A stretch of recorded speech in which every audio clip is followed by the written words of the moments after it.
Bienvenue chez Obscurlist pour des podcasts de jeux de rôle dans des univers sombres. Nous allons jouer le scénario Chromatopsie écrit par Linou Major Zero pour l'appel de Cthulhu. Rakunju incarnera Constance Smith, fondatrice de l'agence de détectives Smith et Associates. Shadowcat interprétera Helen Harding, une consultante universitaire pour Smith. Yarian jouera Chris Glenn, la figure relationnelle de l'agence. Et Salem sera Daniel Logan, un homme utile dans les moments critiques. L'agence a été contactée pour aider les habitants d'une petite ville, tous victimes d'une étrange épidémie de chromatopsie. Bonne écoute de Chromatopsie, épisode 1. Nous commençons par vous présenter Chris Glenn. Donc je m'appelle Chris Glenn. J'ai eu une enfance un peu difficile, un peu livré à moi-même dans un quartier violent. Du coup, j'ai eu la chance d'avoir un certain physique avantageux et du bagou. Ça m'a permis de me rendre compte que je pouvais un peu manipuler les gens, les tromper, voire les séduire.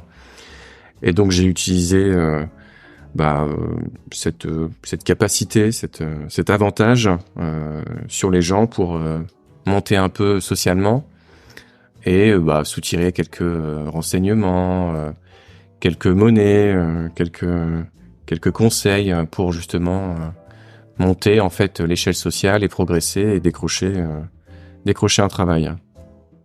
J'aime bien jouer un peu sur le côté séduction avec les gens.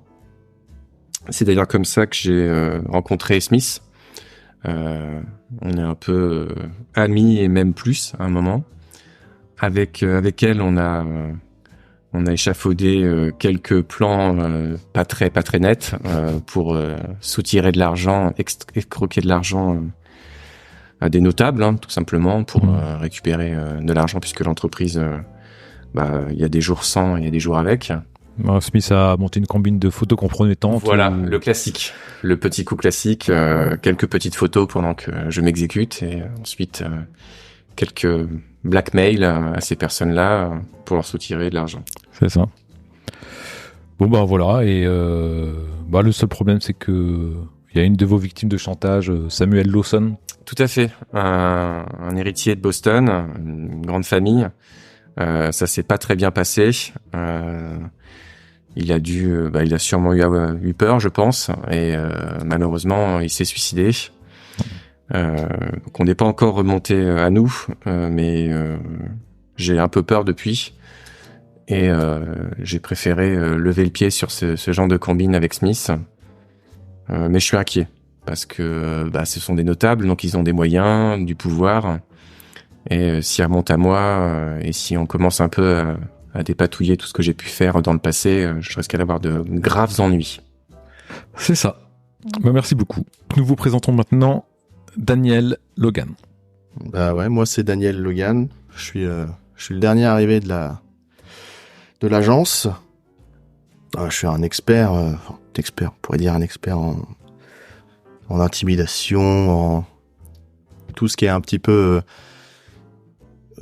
sur le côté de la loi, c'est plutôt mon domaine. Je pense que le boss est plutôt d'ailleurs content de ça, d'avoir quelqu'un pour se salir les mains de temps en temps. Il a besoin d'une force de frappe, effectivement. Voilà, donc moi je réponds parfaitement à ce qu'elle cherchait. On est contents tous les deux, je suis bien payé et du coup j'ai un boulot honnête, parce que faut dire que à la base je suis pas forcément du milieu des détectives, j'étais plutôt de l'autre côté. Un petit peu. Ouais, tu bossais pour la famille O'Reilly. Ouais, j'ai vivoté avec les Irlandais. On a un petit peu frité avec les Italiens. On a un petit peu frité avec les groupes et autres gangs. Je suis un peu habitué de la violence. Un enfant né avec un couteau dans la main, quoi. Ouais, mais t'as arrêté parce que. Il y a eu une petite altercation qui a mal tourné, une fusillade. On pourrait dire c'est les risques du métier. Le seul problème, c'est que ma petite sœur, Jenny, traînait dans le coin. Une petite de 13 ans, fauchée par les conneries de son grand frère. Balle en plein cœur. Voilà, ça pardonne pas et je me le pardonne pas. Ouais, depuis tu portes cette culpabilité avec toi, quoi. C'est ça. Alors, j'ai tout lâché, je suis parti, et j'ai eu la chance de tomber sur Smith qui m'a proposé ce travail, donc... Voilà, t'as quitté Boston, t'es allé à Arkham, Voilà. Essayer de mettre un petit peu de distance. kilomètres derrière ce passé, mais... Ouais, parce que t'es pas sûr que la famille O'Reilly, elle te laisse partir comme ça, quoi. Ouais, on connaît tous ce milieu-là. Quand on a traîné un peu avec eux, généralement on y reste. Une famille, ça reste une famille. Ok. Ben, merci beaucoup. Et nous continuons en vous présentant Constance Smith. Alors moi, c'est Constance Smith, j'ai 35 ans, je suis détective dans une agence que j'ai créée moi-même il y a à peu près 6 ans avec mon collègue camarade Glenn. Donc c'est une activité qui est plutôt lucrative, qui me rapporte quand même pas mal d'argent. J'ai su faire varier mon activité avec des affaires honnêtes, mais essentiellement pas mal de petites arnaques que je dissimule quand même aux autres. Il y a que Glenn qui est plus ou moins au courant de ce qu'on magouille, mais les autres, bon, je préfère ne pas trop les mêler à ça. Sur mes arnaques, on fait de l'arnaque à la photographie, du chantage. C'est vraiment grâce à ça que tu gagnes des sous, parce que l'activité détective en elle-même, elle paye pas grand-chose. Non, ça paye pas beaucoup. Alors, on a fait de l'arnaque à la photo, et puis bon, je me suis liée aussi avec la police d'Arkham. Je rends des petits services à la justice et à l'institution. Alors bon, certains vont dire que c'est pas très légal, mais moi je trouve que c'est pas mal. Jusqu'à ce que, dernièrement, Samuel Lawson, une de vos victimes, a mis fin à ses jours. Alors, c'est vrai que ce qui rapporte le mieux, c'est ce chantage. Et avec Glenn, on a fait du chantage sur Samuel Lawson. Et c'est vrai qu'il s'est suicidé. Bon, moi, je considère que c'est pas forcément de ma faute si c'est une personne fragile, mais vraisemblablement Glenn le vit pas très bien. Ouais, parce que c'est héritier d'une famille puissante de Boston, et vous savez pas s'il va y avoir une enquête, s'ils vont essayer de chercher à élucider le crime ou pas, quoi. Et c'est ça. Moi, je culpabilise pas, mais je sens que j'ai potentiellement un peu, pour le dire de manière triviale, parce que j'aime bien en parler franc, je pense que j'ai un peu chaud aux fesses, quoi. Je pense que là, il est temps que je me mette un peu au vert. Puis, bon, ce qui m'agace un peu, Glenn, il a l'air un peu bouleversé de ce suicide. Encore une fois, on n'y est pour rien, on lui a pas mis le pistolet sur la tempe, mais bon, lui, il le vit pas très bien. Voilà, et puis il y a aussi, avec vos multiples traquenards, il y a peut-être la mafia irlandaise aussi qui s'est un peu intéressée à vous, la mafia de Boston, les O'Reilly. Et voilà, t'es pas tranquille, donc vous êtes parti un peu sur Arkham, et puis là t'as décidé peut-être de faire un peu une pause et de reprendre des activités normales de détective pour... Ouais, et puis je me dis c'est peut-être aussi un moyen pour redorer mon image auprès de Glenn. Ouais. Glenn, avec qui t'as eu une petite aventure, mais personne n'est au courant. Et je sais que, pour moi, c'est plus qu'une aventure, mais je sais que pour Glenn, je suis juste une erreur. Donc, je me dis qu'au-delà du fait qu'on puisse se sauver de la mafia, peut-être que Glenn me verra sous un autre jour. C'est ça. Merci beaucoup. Et enfin, nous vous présentons Hélène Harding. Je suis Hélène Harding, j'ai 30 ans. Je suis une ancienne prof de lettres et d'histoire. Et j'ai habité à Oga Point pendant quelques années. J'avais une fille qui malheureusement est décédée à l'âge de 6 ans suite à une forme rare de cancer du sang. Et suite à ce décès, je me suis je me suis intéressée à l'ésotérisme. Je cherchais un moyen de communiquer avec les défunts et surtout avec ma fille Abigail. J'ai tout essayé, Ouija, écriture automatique, spiritisme. J'ai créé un club à Oga Point. Et j'ai rencontré Rose Alistair d'ailleurs, qui était intéressée par mon club, puisqu'elle cherchait à rentrer en communication avec son époux. J'ai j'ai dû trop me consacrer à ce club ésotérique. C'est devenu une obsession. Et cela a nui à mes compétences de professeur. Ils se sont d'abord interrogés sur mon comportement. J'étais encore plus renfermée, j'étais constamment triste. J'arrivais en retard à certains de mes cours. Et quelqu'un a fini par dire que j'avais un club ésotérique à Oga Point. Ça n'a pas du tout plu à la directrice de l'école qui m'a licenciée. Et certaines personnes également du village ne voulaient plus me voir. J'ai donc quitté cette ville et accepté un job pour l'agence Smith & Associates. Et aujourd'hui, Rose Alistair a contacté l'agence pour un problème qui se passe à Oga Point et ça m'intéresse de pouvoir l'aider parce que je n'ai pas pu l'aider à l'époque pour qu'elle puisse contacter son défunt mari. Avec une petite appréhension parce que c'est quand même la ville où Abigail est morte. Et c'est une ville qui reste un peu maudite dans ton esprit. Oui, ça va me rappeler de mauvais souvenirs. Et je sais que certaines personnes ne seront pas heureuses de me croiser. Mais j'irai quand même. Merci beaucoup. Nous sommes le vendredi 9 octobre 1925. Il est 19h47. Vous arrivez à la petite ville d'Oga Point, Massachusetts.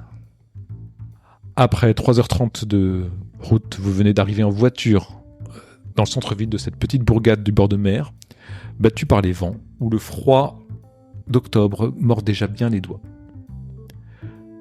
C'est le nord sauvage. Vous êtes loin d'Arkham, loin de Boston.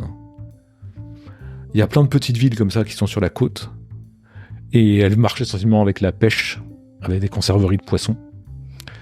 Et Oga Point ne fait pas exception. Vous travaillez donc tous pour l'agence Smith & Associates, l'agence de détectives. Vous avez pris la route suite à une proposition d'une nouvelle affaire donnée par Madame Rose Alistair. Vous êtes réunis dans la voiture, une Ford de 1925. Autour de vous, il y a une petite place centrale. Il y a une auberge. Vous avez réservé votre chambre. Vous avez croisé un petit magasin général dans la ville en arrivant. Le temps est gris, froid, brumeux. Vous savez que vous êtes arrivé à destination. Vous descendez de la voiture en voyant l'enseigne de l'auberge balançant au vent.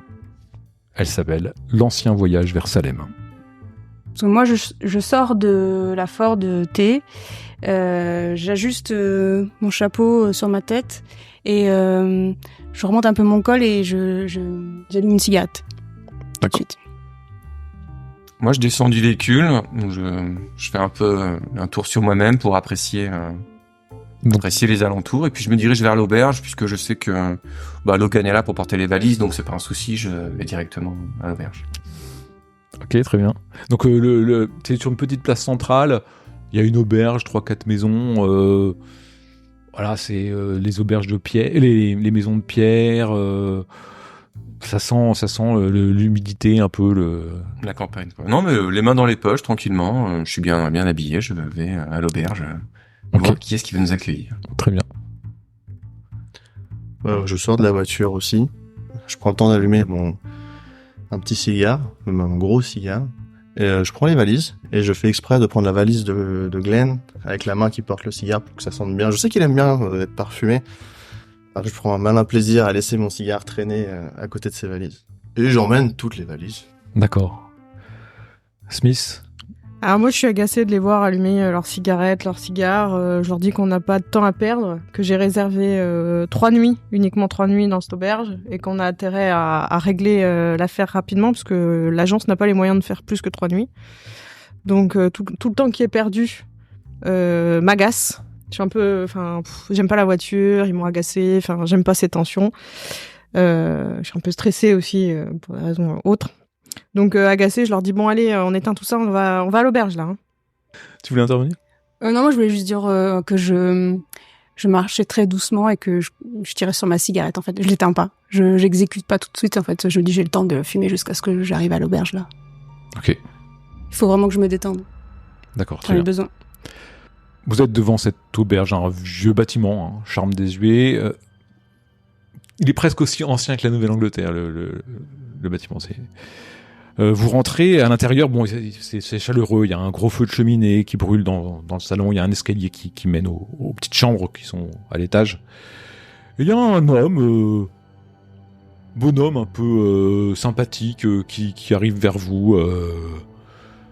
Ah, messieurs, dames, bonjour, je suis William, bienvenue à l'ancien voyage vers Salem. Que puis-je faire pour vous ?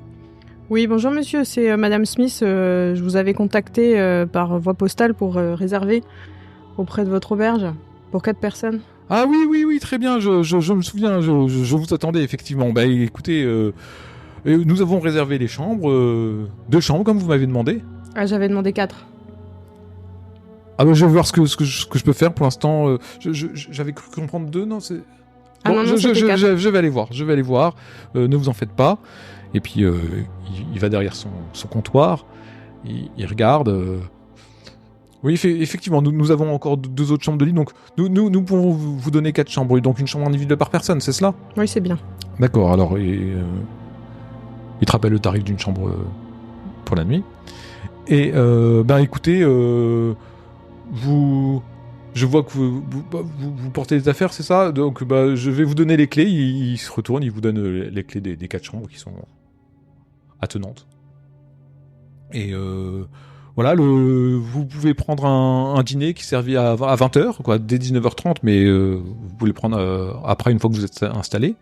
Nous servons pas après 21h30. Et le petit déjeuner le matin est servi aussi. Le service est entre 7h et 9h. Si je peux faire quoi que ce soit pour vous rendre la vie agréable, n'hésitez pas.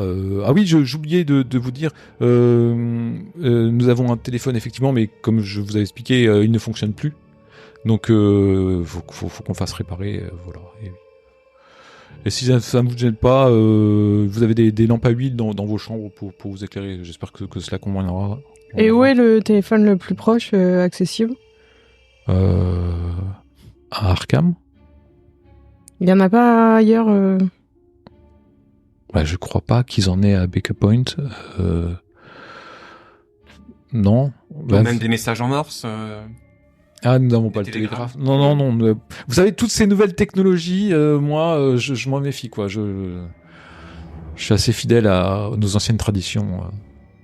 Généralement. Moi, je vous laisse vous installer. Est-ce que je prévois une table pour vous pour le dîner ? Oui, bien sûr. Très bien. Dites-moi, je voulais savoir, si on était des touristes, vous auriez quelques attractions, quelques points de vue à nous conseiller Alors, vous pouvez aller voir la capitainerie s'ils font un tour en mer, mais je doute qu'à cette époque de l'année, ils vous en proposent. Nous avons la forêt alentour, qui est sympathique à parcourir. Il y a en point de vue, peut-être le phare, c'est le point le plus haut de la ville, mais je ne sais pas trop quoi vous dire sinon. Rien de très notable. Vous savez, on est une petite ville. Si la fabrication des conserves de poissons vous intéresse, nous avons une très très bonne conserverie. Je hausse les sourcils. J'entends ça. Dites-moi, j'ai entendu quelque chose d'un peu bizarre sur votre ville. Je voulais savoir, c'est vrai qu'il y a des gens qui je sais pas, peut-être à cause de poissons avariés, ont des difficultés à voir certaines couleurs. Vous voyez quelle couleur est mon costume ? Ah, bah oui. Un léger sourire, c'est pour pas le gêner. Oh, oui, vous savez, effectivement, depuis quelque temps, ma vision a dû se baisser. Je sais pas trop. Je vois un peu tout en rouge. C'est curieux. Et je crois que je suis pas le seul dans Oga Point. Mais sans doute, les médecins vont trouver un traitement et pourront nous aider. Mais oui, j'imagine. Je comprends pas trop ce qui se passe. Donc je comprends pas trop ce qui nous arrive, mais voilà, j'essaie de raison garder et de pas trop m'inquiéter, mais je vous avoue que tout voir un peu en rouge, c'est un peu troublant. Je comprends, puis avec les progrès de la médecine, ça va se résoudre rapidement. Je suis sûr qu'à Arkham, ils travaillent déjà sur le cas. Oui, les progrès. Bon, nous verrons. Attendez, justement, qu'est-ce que vous servez au dîner ce soir ? Ah bah, nous, on est plutôt dans la cuisine qui est, on va dire, locale. Donc, on est plutôt sur du poisson. Qu'est-ce qu'on pourrait vous proposer? Fish and chips traditionnel? Fish and chips ou un seafood shoulder? Une petite soupe de poisson? Moi, perso, j'ai horreur du poisson, je trouve que ça pue. On a des si vous voulez. Ouais, mais tout ce qui vient de la mer, c'est infect. Il n'y a pas un endroit pour faire des courses de produits un peu plus... vous voyez, on vient de la ville, nous. Ah oui, mais vous ne pouvez pas faire votre cuisine dans mon auberge. Hein. Juste des légumes, monsieur, ça sera très bien. Oui, bah je vous mets Voilà. Et sans algues, sans truc qui vient de la mer. Non, légume. on s'occupera de ça quand vous serez à table, non? Vous voulez pas vous installer avant On vous prévient pour l'organisation. Il y a les clés sur le comptoir. Ouais. Je prends les clés, moi je monte les valises, ça me saoule. Ok, très bien. Donc je le note bien, mademoiselle, je demanderai donc un plat sans poisson pour vous. Je vous remercie. Ah, vous êtes très gentil. Peut-être même du gibier, hein, si vous avez. Mais personnellement, moi, je veux goûter à votre fameux fish and chips. Je suis sûr qu'il est délicieux. Ah bah, j'espère bien. Il vient de la... C'est le poisson. Le poisson est frais. Il vient directement oui. de la pêche du jour. Ce sera des légumes pour moi aussi, si ça ne vous dérange pas. Comme, oui, très bien. comme Madame Smith. Très bien. Je vous avertis, comme ça, vous voyez, ça vous gêne pas trop, vous pouvez vous préparer, et voilà. Très bien. Bah écoutez, pas de problème. Ouais, excusez-les, c'est des jeunes femmes qui sont quand même très belles et qui veulent conserver leur beauté. Vous inquiétez pas. Non, moi, je vais le prendre, je suis sûr. Là, je lui mets un gros coup de coude dans les côtes parce qu'il me saoule. Bon, il est un peu confus, il comprend pas cet assemblage hétérostyle de personnes là qui vient là. Bon, il part en cuisine, ça fait rire. Il est tout seul, du coup? Bah, là, tu l'as vu tout un seul. peu autour de moi si je peux voir une autre personne. Bah, il y a peut-être quelqu'un, sa femme en cuisine, tu sais pas, mais là pour l'instant il est tout seul. Hein. Il y a une sonnette pour l'appeler? Oui, il y a une sonnette sur le comptoir. Est-ce que je vois les clés? J'aimerais savoir estimer combien il y a de personnes actuellement dans l'auberge. Vous 4. Il manque que 4 clés? Ouais. Et il y a combien de chambres? À peu près, 7, 8. D'accord. Il y a des papiers sur le comptoir, des attractions ou autres, ou des gens qui feraient de la pub? Il y a la publicité pour la conserverie, pour un petit tour en bateau à la capitainerie. Et le phare. Et Arkham, Kingsport, voilà, des petites balles touristiques, des villes avoisinantes. Pas de truc particulier. Ah si, il y a quand même tout un petit dépliant sur Salem, parce que en fait ça s'appelle sur la route l'ancien voyage vers Salem, donc en fait il dit que autrefois les pèlerins, quoi, il y a tout un dépliant qui explique. Je prends le dépliant du coup. D'accord. Et puis voilà, donc après vous pouvez vous installer dans vos chambres si vous le souhaitez. Bah je vais aller me rafraîchir et puis je descendrai après. D'accord. J'ai déposé les valises devant chaque porte et j'ai mis les clés sur les valises, sauf la sienne. Maintenant je fais hey Glenn. Ah Logan. Et je lui balance la clé. Oh Logan, c'est pas très sympa Logan. Ok. Voyons. On n'a plus l'âge pour ça. Vous vous installez dans vos chambres et vous. Ouais. Jusqu'à l'heure du dîner, je pense. Enfin. Bah c'est bientôt, quoi, dans un quart d'heure. On se change et on Je va. lis le dépliant avant de descendre. Bon, donc ça explique que les pèlerins, ils arrivaient ici, c'était leur première étape avant de faire la route vers Salem pour s'installer, donc c'était pour ça que ça a pris le nom de l'auberge, que voilà, ça parle de tout ça, et puis évidemment, il y a un petit encart sur les procès de Salem et tout ça, et tout ce qui s'est passé, donc... D'accord. Et puis vous descendez au bout d'un moment pour dîner, vous vous retrouvez en bas dans la salle, donc le William arrive... Ouais, écoutez, je ne savais pas, monsieur, ce que vous preniez. Un fish and chips, ça a l'air bien. Très bien, donc nous allons arriver avec les fish and chips, les 2 fish and chips pour messieurs, et il vous donne la seafood shoulder sans le poisson. Et vous prendrez quoi, de l'eau? Nous avons il y a la prohibition. Hein. Nous avons des bières sans alcool, effectivement, si vous souhaitez. C'est une bière sans alcool pour vous? Une bière pour monsieur? La même chose, mesdemoiselles? Bière aussi. Un soda pour moi, s'il vous plaît. Très bien. Donc il part, il s'affaire, il vous ramène vos fish and chips, il vous donne les 3 bières et tu m'as dit un soda, ça? Et le soda pour Harding. Et puis il vous laisse manger tranquillement, sauf si vous l'interpellez. Du coup, je suppose qu'il n'y a personne dans la salle. Non, il n'y a que vous. Tu confirmes bien qu'il n'y a que nous. Oui, il y a le feu qui crépite dans la cheminée et vous sentez, c'est chaleureux, quoi. C'est agréable ici. J'ai regardé et on est les seuls touristes, enfin en tout cas les seules personnes à l'auberge. J'ai trouvé ça, sinon. Je leur tends le papier sur salaire. En même temps, on est là parce que tout le monde a déserté. Hein. Oui, c'est sûr. C'est sûr. Dites-moi, boss, vous avez plus d'informations pour le rendez-vous avec Rosa Lister ? Bah, on est censé la voir demain à 8h. Donc, Ok. que je vous propose, c'est qu'on mange et puis on va se reposer. Parce que je vous le répète, on n'a pas les moyens de rester longtemps ici. Certes, on est bien payé, mais quand même, il va falloir être efficace. Et à 8h où ? Elle a un manoir pas très loin de la capitainerie. Ah, chez elle alors. Très bien, boss. Moi, j'ai plutôt envie de prendre un peu la température du lieu. Je pense qu'après le repas, j'irai me promener un peu en ville, faire le tour un peu. Je suppose que la ville n'est pas extrêmement grande. Non, elle est petite. Par contre, il fera nuit. Hein. Oui, Il n'y a pas de réverbère. Si ça vous dit, moi, je vais aller me balader un peu, histoire de faire le tour.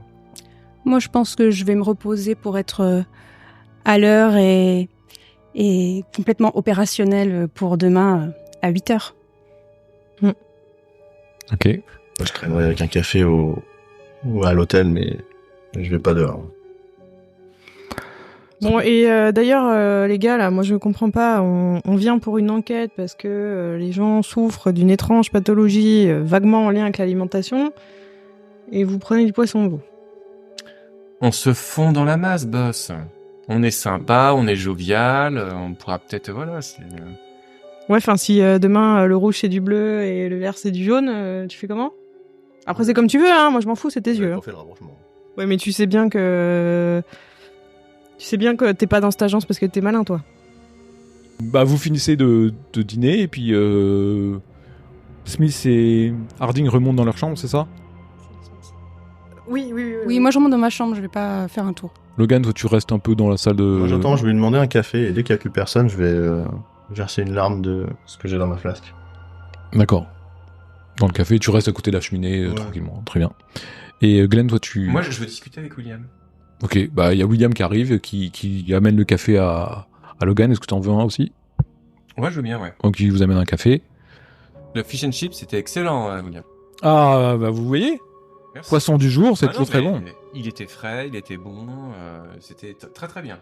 Très, très bien. Bah, vous me faites plaisir. Ah, mais je dis la vérité. Dites-moi, je fais semblant de regarder ma montre à gousset, peut-être. Je sais pas, bon, qu'importe. Et je lui dis, je voulais savoir, il est un petit peu tôt, vous avez peut-être un petit coin à conseiller en ville, un petit pub ou autre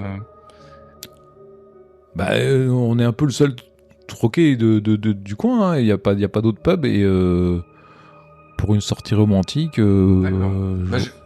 On a eu un long voyage, j'ai besoin d'un petit coup de... Voilà. Bah, si un vous... petit remontant, vous avez pas un petit truc, donner un petit coup de peps, fait un petit clin d'œil. Il te regarde, il regarde Logan. Est-ce que toi, tu débouches ta flasque ? Oh oui. On a un petit whisky, là, si ça vous Ce intéresse. serait très gentil de votre part. Et Mais ça restera entre nous, n'inquiétez pas. Les dames n'ont pas besoin de savoir, vous savez ce que c'est les dames. bon, ne bougez pas. Et puis, il s'en va, il revient avec une vieille bouteille qui a 30-40 ans, tu sais, qui est couverte de Wow. poussière et tout ça. Il fait vous m'en direz des nouvelles de celui-là. Et puis, il commence il vous sert dans votre café, ça vous va ou... Ouais. Dans votre café, il vous met... Voilà. Et lui, il s'en sert un petit peu aussi. Ouais. Il rebouche ça. Je bois. Ouais, il boit aussi.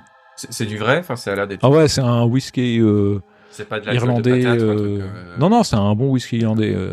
Bah, c'est une bouteille qui vient à ma famille. Et donc, il est vraiment très très bon. Je suis touché que vous l'ayez fait goûter. Ah bah, ça me fait plaisir. Hein. C'est pas tous les jours que j'ai des touristes dans... Bah, oui, mais vous faites bien d'en parler. Je suis étonné.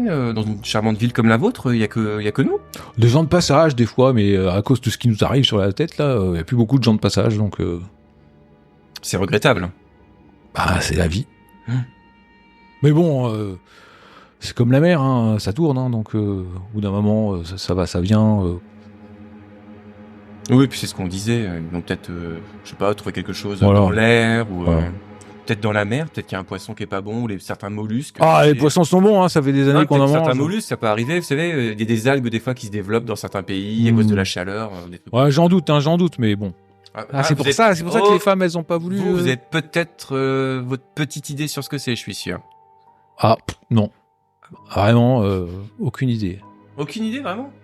Non, ça m'est tombé dessus. Il y a comme bien des ça. ragots, des petits trucs comme ça. Il y a bien quelqu'un qui a une idée dans la ville. Non, moi je suis pas près du port, je suis là dans ma petite auberge. Mais d'ailleurs, il y a peut-être un médecin dans la ville. Ah oui, il y a un médecin. Ah, mais c'est qui? On a une petite clinique dans la ville. Alors le médecin, c'est monsieur... je retrouve plus son nom. Monsieur Tingas, je crois. Mais voilà, on a un médecin, mais... Ouais, je suis pas trop allé le voir, parce que moi, vous savez, les techniques modernes, tout ça, Ouais, un bon remède de grand-mère, ça fait aussi bien que les techniques modernes. Voilà, c'est ça. Moi, je me dis qu'avec mon petit whisky, peut-être que ça va passer. Ça nettoie la tuyauterie, ouais. Mais bon, maintenant, là, avec leur loi, là, tout ça, on peut plus, alors bon...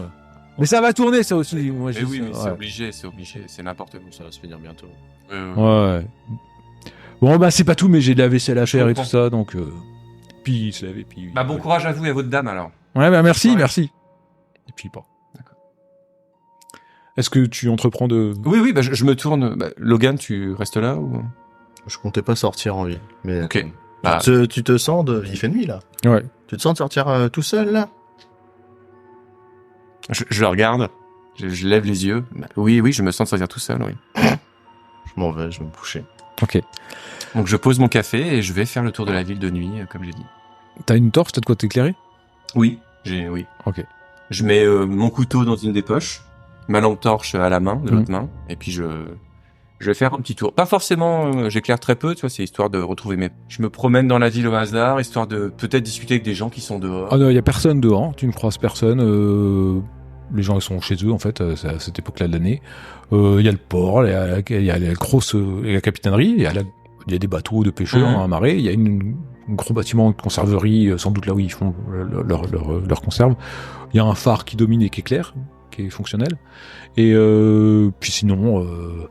Moi, c'est l'inhabituel en fait. Quelque chose, une activité de nuit. En fait, c'est une ville de bord de mer, rurale, peu d'habitants, la nuit, déserte.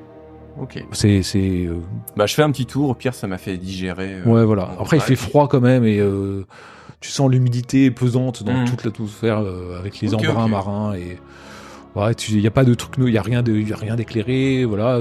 T'as cru apercevoir en marchant longtemps, en te perdant à travers les différentes routes, le General Store, quoi. Voilà.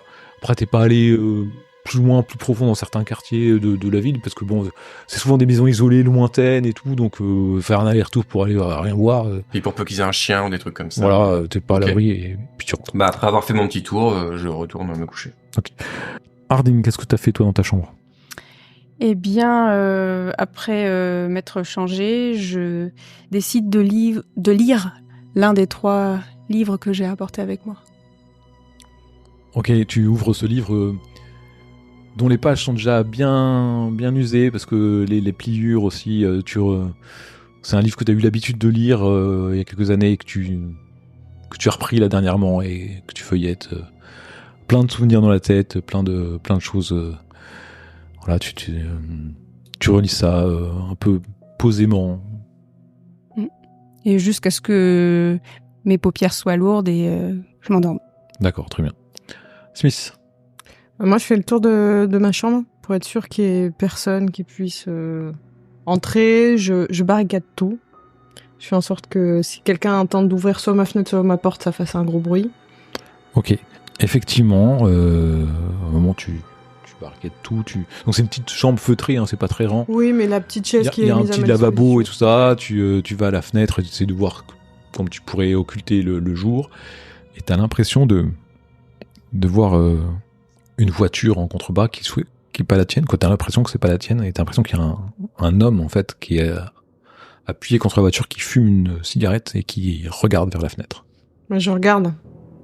C'est assez fugace, tu vois cet homme qui te regarde. Puis t'entends un bruit derrière toi, alors tu te retournes, tu regardes, non, personne n'a touché la poignée, la chaise est toujours en place, tu te retournes et l'homme a disparu. Je me dis que c'est de la fatigue et puis je me mets en tenue pour aller me reposer, et je prends quand même ma flasque pour être sûr de bien dormir. Ok. Je la bois cul sec, je la re-range et je vais me coucher. D'accord, très bien. Logan, toi, t'es monté. Le whisky, il était bon. Hein. C'était un bon truc. T'es monté dans ta chambre et t'as fait quelque chose de particulier. Bon, j'ai rapidement étalé mes affaires, fait un peu le tri, et puis j'ai nettoyé mon arme avant de regarder quand même si j'aperçois pas Glenn un peu. Tu regardes un peu dehors si tu vois pas Glenn. Je sais qu'il a, du coup, il fait nuit, il a une lampe torche, donc je pense que. Alors, tu vois pas Glenn, mais il y a une petite place, hein, je t'ai dit, en face de l'auberge, et il y a des petites maisons, et un angle de maison, tu vois deux individus, deux physiques de gars assez balèzes, quoi. T'as une petite idée de qui ça pourrait être, qui sont en train de discuter ensemble, et qui lancent des signes de tête vers l'auberge. Ok. Du coup, je remets bien mon arme, je ne me déshabille pas et je me couche Tout habillé. tout habillé. Ok. Glenn, toi, tu arrives un peu plus tard. Et tu rentres. Tout est tamisé, en fait. Il y a le feu qui s'éteint doucement et qui est en train de mourir dans la cheminée. Il y a encore une lampe allumée. Tu arrives, la porte est fermée, en fait. Bon, je toque. Toc. Au bout d'un moment, tu t'as cassé fort quand même. D'ailleurs, peut-être que certains l'ont entendu. Il y a William qui descend avec son espèce de pyjama là, de coton à l'ancienne, en bonnet de nuit sur la tête et qui je ne savais pas que vous étiez sorti, monsieur. Il ouvre la porte. William. J'étais parti faire un tour. Je vous avais dit, je voulais me dégourdir un peu. Ah, mais j'ai oublié. Moi, j'ai cru que vous étiez rentré. C'est la mer. Voilà, je trouve ça agréable. Excusez-moi. Eh ben, vous avez bien raison. Et puis, il fait agréable votre petite ville, William. Oui, j'espère bien. Et bon, bah écoutez, je vais me retourner me coucher parce que demain, faut que je sois prêt pour le petit déjeuner. Hein. Tout à fait, oui. Bonne nuit. Parce que Mademoiselle Smith, là, elle m'a dit à 7h le petit déjeuner. Elle voulait que ça soit prêt, c'est ça? Donc, si elle l'a dit, oui, il faut le faire. Ouais. Ah ouais, donc on n'a pas trop l'habitude. C'est Alors, la bosse. bref, si vous m'en... Alors, il ferme la porte derrière toi, puis il va se coucher. Tu montes dans ta chambre, c'est ça? Bah j'écoute un peu, tu sais, quand t'es dans une nouvelle maison, un nouveau bâtiment, je reste une minute ou deux comme ça dans le hall, à écouter, à prendre le pouls. La maison craque effectivement, voilà. l'humidité. À apprécier la maison et puis après je monte et puis je vais me débarbouiller et puis je vais me coucher, voilà.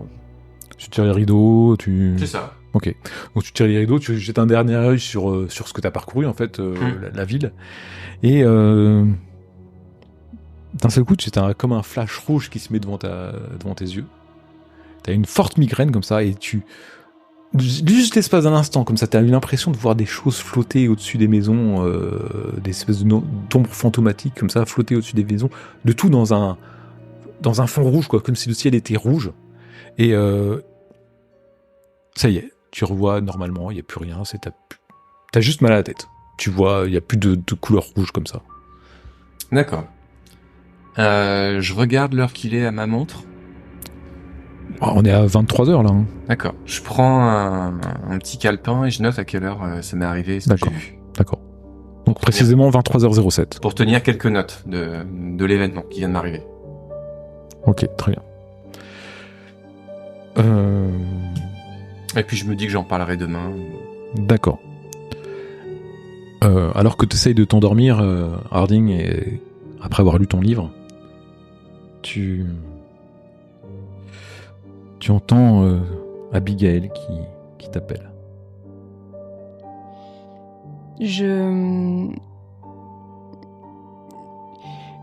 J'essaye d'allumer la lampe à pétrole. Je jette la couverture du lit pour m'asseoir sur le bord du lit et je regarde un peu dans tous les sens, dans tous les coins de la pièce pour voir d'où ça peut venir, pour mieux l'entendre. Tu vas me faire un jet de santé mentale.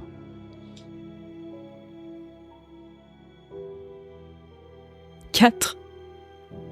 Parfait, faut faire moins donc c'est parfait. Donc tu trembles un peu en allumant la lampe à pétrole parce que ça t'a saisi comme ça. Tu t'assois et effectivement tu entends un faible appel. Tu reconnais sa voix, mais comme si c'était hier. Tu entends un petit maman mais qui est très loin, comme si elle était enfermée quelque part ou coincée quelque part et qu'elle t'appelait à l'aide, comme si tu l'avais perdue dans un jeu de cache-cache ou quelque chose comme ça. C'est très faible, mais impossible de dire d'où ça vient. Et je peux pas m'empêcher de dire d'une petite voix pour pas qu'on m'entende. Oui, ma chérie, maman est là, maman est revenue, je suis là. Et je regarde par la fenêtre et je m'allume une cigarette. D'accord. Est-ce que tu as des émotions qui viennent ? Oui, évidemment, ça me chamboule, ça me touche direct.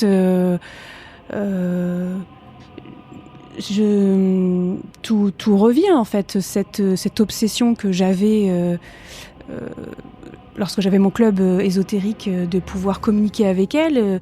Et là, je reviens à Oga Point et elle cherche à rentrer en communication avec moi. Et après, je me dis, on a la mission de Smith et Associates, donc. Mais je vais avoir du mal à me rendormir. Et ainsi se termine Chromatopsie, épisode 1.